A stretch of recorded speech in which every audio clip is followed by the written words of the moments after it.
नमस्ते dear students, welcome to all. स्वागत है आप सभी का पीटी एजुकेशन पे एक बार फिर से। मेरा नाम है राहुल हंस चौधरी और आज हम अपनी प्रेस इंफॉर्मेशन ब्यूरो एनालिसिस के सेशन में जो चीज़ें डिस्कस करेंगे, सबसे पहले हम डिस्कस करेंगे रमप्पा टेम्पल। देखिए, आपको मालूम होगा भारत को सोने की चिड़िया कहा जाता था। कोहिनूर हीरा था भारत के पास। तो मैं आपको बताऊंगा कि कोहिनूर हीरा किसने माइन किया था। बस मेरे साथ बने रहिए इस सेशन में और दोस्तों को यार शेयर वेयर करो यार फटाफट जल्दी जल्दी, ताकि हमारा सेशन अच्छा रहे, आपको भी मज़ा आए। राइट, क्विक रिवीजन आपकी हो जाती है दिन भर के जो भी करंट अफेयर्स को आप देखते हैं। साथ ही साथ जो पीआईबी है, गवर्नमेंट का जो माउथ पीस है, उसको भी समझना ज़रूरी होता है। तो इसमें आपको सारा कुछ कवरेज मिल जाता है। राइट, यस और नो बताओ जल्दी कमेंट थ्रेड में। Second one is river cities alliance, RCA. क्या है ये, किस मंत्रालय ने इसे लॉन्च किया है? बेसिकली नाम से समझ तो आ रहा है कि जो शहरों में नदियां बहती हैं उनको लेके एक गठबंधन बनाई गई है। तो अब नदियों की सरकार बनेगी नहीं, जस्ट फॉर किडिंग। तीसरे पे आते हैं ओ स्मार्ट स्कीम। कल हमने एक्रोस स्कीम देखा था, आज हम एक ओ स्मार्ट स्कीम लेके आए हैं। सेम ही मतलब पहलू है, सेम ही पैमाना है, समझ लेंगे क्या है एग्जाम के हिसाब से। फोर्थ हम बात करेंगे स्पेस डेब्रिस के बारे में। मरीन डेब्रिस मैंने आपको थोड़े दिनों पहले पढ़ाया था। स्पेस डेब्रिस क्या होता है ये हम देखेंगे, साथ ही साथ क्यों ये अब एक बोन ऑफ कंटेंशन बन चुका है और इसका क्या समाधान है ये भी जानेंगे आज के सेशन में। फिफ्थ हम बात करेंगे डिजिटल टैक्स के ऊपर में। भारत और अमेरिका के बीच में एक डील साइन हुई है डिजिटल टैक्स को लेके। पहले कुछ मतलब उसमें लड़ाई झगड़ा चल रहा था, समझेंगे उस मुद्दे को भी। And sixth is B.1.1.529। क्या है ये, आप जानेंगे मेरे साथ इसी सेशन में, बने रहिए। And finally MCQs for the practice. इस सेशन में आपको दोस्तों मिलेगा क्या, तो ये सारी चीजें आप इस सेशन में मेरे साथ कवर अप कर लेंगे। These all thick topics we are going to cover up in this session along with the 4 MCQs for the upcoming prelims exams of the UPSC। Right, हमारा रहेगा 20 MCQs का टारगेट हर हफ्ते का। ये हफ्ते का लास्ट दिन है। राइट, इसके बाद एंजॉय योर वीकेंड्स। नाउ चलो मूव करते हैं। सबसे पहले हम अपने स्टोरी पे, दैट इज रमप्पा टेम्पल, और इसको मिला के ये हमारी हो गई 637 स्टोरीज। तो बेसिकली रमप्पा टेम्पल को हमने पहले भी डिस्कस किया था अपने पीआईबी के सेशन में, जब डिक्लेरेशन आया ही था। लेकिन अभी क्या हुआ है हाल फिलहाल में, जैसे ही यूनेस्को ने इन्हें एक टैग दिया है, राइट, तो रमप्पा टेम्पल जो कि तेलंगाना में सिचुएटेड है, इसको काफ़ी ज़्यादा फोकस जो है वो मिलने लगा है। तो कुछ कुछ जानकारी जो है मंदिर के बारे में, इस टेम्पल के बारे में आपको होना चाहिए, क्योंकि आर्ट एंड कल्चर सिलेबस का हिस्सा है। टेम्पल कहाँ पे सिचुएटेड है? टेम्पल तेलंगाना में सिचुएटेड है। अगर कोई पूछे तेलंगाना में कहाँ पर, तो तेलंगाना में जो वारंगल डिस्ट्रिक्ट है वहाँ पर सिचुएटेड है। 6 फीट की इसकी हाइट है, स्टार शेप्ड का इसका प्लेटफॉर्म है, वगैरह वगैरह, हम उसमें नहीं जाएंगे। बिल्ड किसने किया है, सबसे बड़ी बात, इसका आर्किटेक्ट बनाया किसने है? कंस्ट्रक्ट हुआ था 1213 एडी में। और उस वक्त जो डायनेस्टी चलती थी वो थी काकतीय डायनेस्टी, काकतीय एम्पायर। और उसमें जो वहाँ के जो किंग थे गणपति देव, उनके जनरल थे रेचरला रुद्र, उनके ही निगरानी में इसे बनाया गया था। हाल फिलहाल अभी इसमें जो भगवान बिठाए गए हैं उनका नाम है रामलिंगेश्वर स्वामी। राइट, अब काकतिया कौन थे? तो आपने पढ़ा होगा एंशियंट हिस्ट्री में Chalukyas. Right, western Chalukyas of Kalyan. एक तो बादामी चालुक्यास थे, एक ये वेस्टर्न चालुक्यास ऑफ कल्याण थे। तो उन्हीं के फिडिटरीज, उन्हीं के ही जो मतलब सामंतवादी थे, उन्हें ही काकतिया कहा जाता। तो पहले वो एक सामंतवादी थे, लेकिन धीरे धीरे फिर उनके नेता लोग उभरे, गणपति देव जैसे लोग आए, रुद्रमा देवी जैसी लोग मतलब आई महिलाएं। तो तब से जो है ये जो डायनेस्टी है ये थोड़ा पीक पे आ गया। जैसे ही ये पीक पर आया तो उन्होंने फिर ये सब चीज़ें करनी शुरू कर दी, और उसमें ही उन्होंने 1213 में इस टेम्पल को क्या किया, बनाया। ठीक, अब इसमें आपको थोड़ी सी और चीज़ें जो ध्यान रखनी है एग्जाम के हिसाब से, क्योंकि एंशंट हिस्ट्री को अगर आप थोड़ा देखेंगे, क्योंकि देखिए पेपर में आप जिस पेपर को देख रहे हैं उसके सबसे पहले आपको प्रीवियस ईयर क्वेश्चंस देखने होते हैं कि ट्रेंड क्या है। अगर आप यूपीएससी में हिस्ट्री का ट्रेंड देखेंगे तो 2-3 सालों से लगातार बहुत ही डीप चीज़ें पूछी जा रही हैं। तो उसके हिसाब से आपको थोड़ी अपनी तैयारी उस हिसाब से रखनी चाहिए।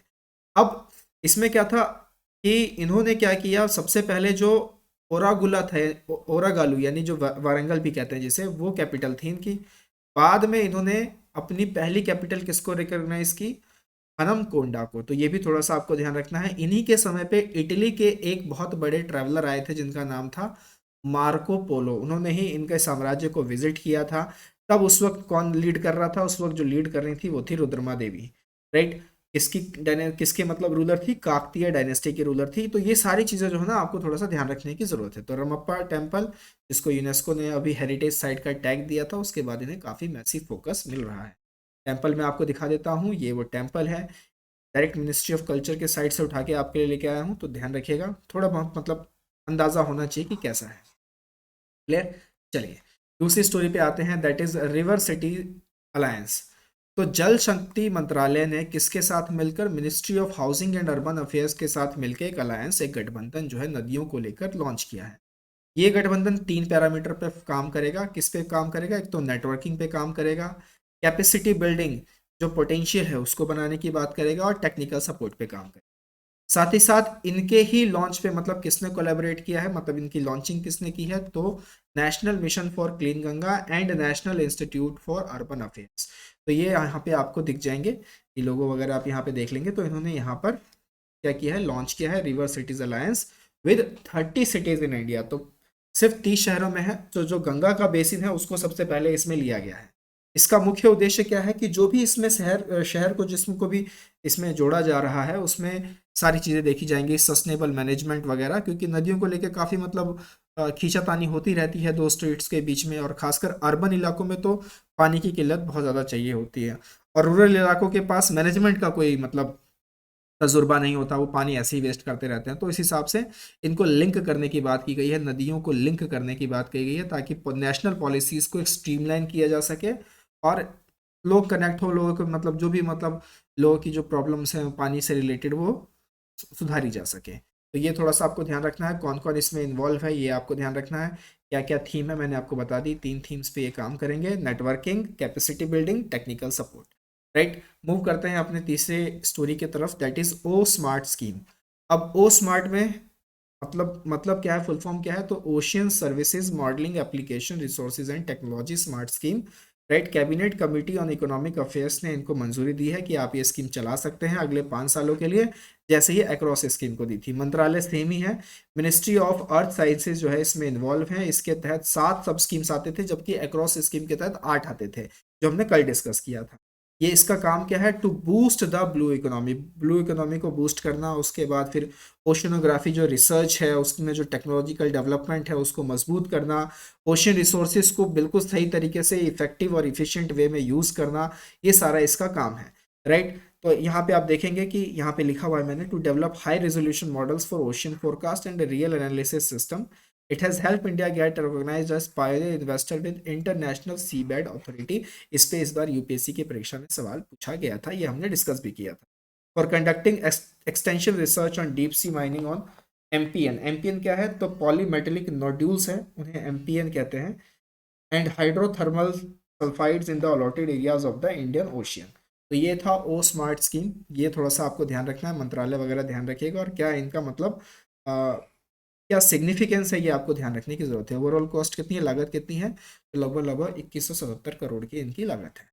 चलते हैं चौथे अपने टॉपिक पे, स्पेस डेब्रिस। तो स्पेस डेब्रिस अब क्या कर रहा है कि जो ये हम बहुत सारे सैटेलाइट छोड़ते हैं ना, तो ऐसे बहुत सारे देश छोड़ रहे हैं, तो क्या हो गया है वहां पर पूरा का पूरा डेब्रिस मतलब होता है कि एक जाल बन गया है, सैटेलाइट का पूरा जाल बन गया है स्पेस बेस्ड टेक्नोलॉजी। तो ये क्या कर रही हैं कि वहां पर जो भी प्रॉब्लम अब क्रिएट कर रही हैं, थ्रेट कर रही हैं कि communication, transport, weather, climate monitoring, remote sensing, इस तरीके के जो फंक्शंस होते हैं उन पे अब एक मतलब एक थ्रेट सा आ गया है, ऐसा बताया जा रहा है। साथ ही साथ वहां पर जो एस्ट्रोनॉट्स वगैरह रह रहे हैं इंटरनेशनल स्पेस स्टेशन में, चाहे वो अमेरिका के हों, रशिया के हों, चाइना के हों, उनके भी जीवन पर अब थोड़ा सा ये जो डेब्रिस वगैरह है इन्होंने एक पोटेंशियल थ्रेट क्रिएट करना शुरू कर दिया है। अब इसको देखते हुए काफ़ी सारी चीज़ें मतलब की जा रही हैं। अभी तो खैर एक आंकलन ही किया गया है कि the real amount of space debris is set to be between this amount and 1 million pieces as current sensor technology can not detect smaller objects. तो ये कुछ बातें हैं जो थोड़ा सा ध्यान रखने की जरूरत है। अगर इतनी तेज़ी से अगर हम सारे सैटेलाइट्स वगैरह छोड़ेंगे तो वहाँ पे तो पूरा मतलब एक जाल सा बन जाएगा ना इन सब चीज़ों का, स्पेस डेब्रिस का। इसको देखते हुए एक प्रोजेक्ट भी है, दैट इज प्रोजेक्ट नेत्र। इसको किसने किया था, इसको रिलीज, इसको मतलब लॉन्च किया था इसने, इसरो ने इसको लॉन्च किया था। To safeguard its space assets from space debris, ISRO had set up dedicated space situational awareness control centre, SSACC। Right, तो इस तरीके का सेंटर स्पेस मतलब इसरो ने जो है सेटअप किया था, और उनको नाम उन्होंने दिया था नेत्र। लास्ट ईयर दिसंबर बेंगलुरु में ये काम किया गया था। तो ये था स्पेस डेब्रिस, जो कि एक गले की हड्डी बन चुका है सभी के लिए, क्योंकि बहुत मुश्किल हो जाता है अगर इतनी सारी सैटेलाइट्स अगर हम छोड़ देंगे और आगे भी करते रहेंगे तो फिर कम्युनिकेशन और जो क्लाइमेट मॉनिटरिंग की जो सिस्टम्स चल रहे हैं उन पे काफ़ी असर पड़ेगा, राइट। ये थोड़ा सा मैं आपके लिए लेके आया हूँ, इसको आप देख लीजिएगा आराम से कि किस तरीके से एक पर्टिकुलर टाइम के बाद एक रिस्क जो है बनता चला जाए। चलिए आगे बात करते हैं, थोड़ा इकोनॉमी रिलेटेड बात करते हैं, डिजिटल टैक्स के ऊपर बात करते हैं। तो भारत और अमेरिका के बीच में क्या हो गया है कि अब वो लोग जो डिजिटल टैक्स लगाते हैं, ई कॉमर्स कंपनीज पे डिजिटल टैक्स लगता है। तो क्या था, अमेरिका ने एलिगेशंस लगाए थे कि भारत और भारत के साथ कुछ और देश भी थे, तो उन्होंने कहा था ये लोग यार बहुत ज़्यादा टैक्स जो है ई कॉमर्स प्लेटफॉर्म्स पे लगा रहे हैं, क्योंकि e commerce companies mainly America की ही है जो भारत में काम कर रही है। तो अब वो एक ट्रांजिशनल अप्रोच में जो है, मतलब भारत और अमेरिका ने स्वीकृत किया कि ठीक है यार, हम लोग करते थे, अब मिल बांट के शांति से काम करते हैं। तो 1 अप्रैल 2022 से जो है वो इस तरीके का डिजिटल टैक्स ई कॉमर्स पर लगाने जा रहे हैं। मतलब पूरा मांडवली करके, जिसे कहते हैं ना कि नेगोशिएशन करके। 8 अक्टूबर 2021 को 136 देश थे including India agreed to enforce a minimum corporate tax, जिसे ग्लोबल टैक्स भी कहा जाता है। तो 8 अक्टूबर 2021 को तो बोला, भारत ने भी मंजूरी की कि हम तो यार भाई रेडी हैं, जो आप बात कर रहे हो ग्लोबल टैक्स डील की जो कि 15% होगा, राइट, उसके लिए हम लोग रेडी हैं। इसके बाद फिर क्या हुआ, America, Austria, France, Italy, Spain, UK, ये सब एक एग्रीमेंट पर पहुंचे। और फिर उसके बाद उन्होंने कुछ पिलर्स बनाए इसको देखते हुए, ग्लोबल टैक्स को देखते हुए। क्या क्या पिलर थे, minimum tax and subject to tax rules, सबसे पहला पिलर इन्होंने ये बनाया। इसमें सरकारें क्या करेंगे, इसमें सरकारें ये करेंगे कि वो जो भी लोकल कॉरपोरेट रेट चाहे सरकार, वो सेट कर सकती है। लेकिन अगर कोई कंपनी किसी एक पर्टिकुलर कंट्री में कम रेट दे रही है, तो उनके जो घर, जो मतलब जहां की वो कंपनी है, वहां की सरकार उनके साथ जो है टैक्स टॉप अप कर सकती है, थोड़ा इंक्रीज कर सकती है। मिनिमम कितना, minimum 50%, eliminating the advantage of shifting profits. BEPS कहते हैं इसे, बेस इरोजन प्रॉफिट शिफ्टिंग। इसके बाद इसमें दूसरा पिलर लाया गया, reallocation of additional share of profit to market jurisdiction. तो कुछ कानून वगैरह का इसमें चीज़ें इसमें पिलर 2 में डाली गई। तो ये था डिजिटल टैक्स को लेके, जो 1 अप्रैल 2022 से भारत और अमेरिका के बिल्कुल एग्रीमेंट के तहत, ट्रांजिशनल अप्रोच के तहत लागू हो जाएगा। क्लियर। तो ये थोड़ा सा आपको ध्यान रखना है, किस पे लागू होता है डिजिटल टैक्स, ये लागू होता है ई कॉमर्स प्लेटफॉर्म्स पे लागू होता है। ग्लोबल मिनिमम टैक्स रेट कितना है, 15% का है। ये सब चीज़ें थोड़ी थोड़ी आप ध्यान रखिएगा, कभी मौका मिला तो फिर आराम से इस पूरे टैक्सेशन सिस्टम को समझेंगे। अगले स्टोरी पे आते हैं, B.1.1529। तो जो WHO है उन्होंने आगाह किया है कि एक नया वेरिएंट ऑफ कंसर्न आया है, B.1.1529। और ये क्या करता है, इसका नाम क्या रखा है उन्होंने, इसका नाम रखा है उन्होंने एमिक्रॉन। तो पहले था बीटा, फिर आया डेल्टा, अब आया है ओमिक्रॉन। तो अब एक पहली बार कहाँ डिटेक्ट किया गया, तो साउथ अफ्रीका का जो बोत्सवाना रीजन है, तो 24 नवंबर को वहाँ डिटेक्ट किया गया है। लगातार बहुत तेजी से जो है एक ग्राफ उनका जो है सर्च किया है, मतलब राइज हुआ है, जिसको देखते हुए भारत सरकार ने भी तुरंत, मतलब सारे जो फ्लाइट डील्स वगैरह थे, जो भी फ्लाइट वगैरह थी उस रीजन की तरफ से, उनको बंद कर दिया। फिर भी कुछ अगर गवर्नमेंट ऑफिशियल्स वहाँ से आ रहे हैं तो उनकी प्रॉपर चेकिंग के भी पूरे आदेश दे दिए हैं भारत सरकार ने कि इनको सही तरीके से किया जाए, क्योंकि ऐसा बता रहे हैं साइंटिस्ट कि ये डेल्टा वाले से ज़्यादा खतरनाक है, बहुत ही ज़्यादा घातक है। हालांकि जो बहुत सारे वैक्सीनेशन कंपनीज हैं, जैसे मॉडर्ना हो गई, फाइजर हो गए, उन्होंने भी अपने ट्विटर हैंडल्स पर इनको लेके, यानी इस वेरिएंट को लेके पोस्ट डालना शुरू कर दिया है कि how to cope up with these kind of variants. तो वो भी देखेंगे आने वाले समय में कैसा होता है। और मैं अगर आपको लेटेस्ट आंकड़े बताऊं तो केरल में अकेले में 6000 केसेस आ चुके हैं। तो देखते हैं कि क्या थर्ड वेव जो बताई जा रही थी वो आएगी कि नहीं आएगी। लेकिन एक बात तो तय है कि नाउ जो लोग भूल गए हैं, जैसा मैं डेली देखता हूँ कि लोगों ने मास्क लगाना छोड़ दिया है, कोई हैंड सैनिटाइज नहीं कर रहा, कोई साबुन से हाथ नहीं धो रहा है। ये गलत बात है, इसको अभी आपको करना पड़ेगा, क्योंकि थ्रेट अभी हटा नहीं है। और अगर लॉकडाउन लग गया तो जो इकोनॉमी अभी थोड़ी सी हमिंग शेप में दिखाई दे रही है, चलती हुई हल्की हल्की से दिखाई दे रही है, तो पूरी ही मर जाएगी, पूरी ही जान इकोनॉमी के फिर निकलने वाली। तो ये थोड़ा सा आपको ध्यान रखना है। Omicron, this is the new variant of concern designated by WHO। Clear है दोस्तों। चलिए अब बात करते हैं एमसीक्यूज के तरफ से। हमारे 16 एमसीक्यूज हो चुके थे, आज हमारा इस वीक का लास्ट सेशन है। 4 एमसीक्यूज मैं आपको और करा दूंगा। उससे पहले पिछले सेशन में हमने जो एमसीक्यूज लिए थे उसका आंसर दे देते हैं। मैंने आपसे पूछा था क्रॉपटेक किससे रिलेटेड है, तो Croptech is basically related to the fertilizer for onions. ये आपको ध्यान रखना है।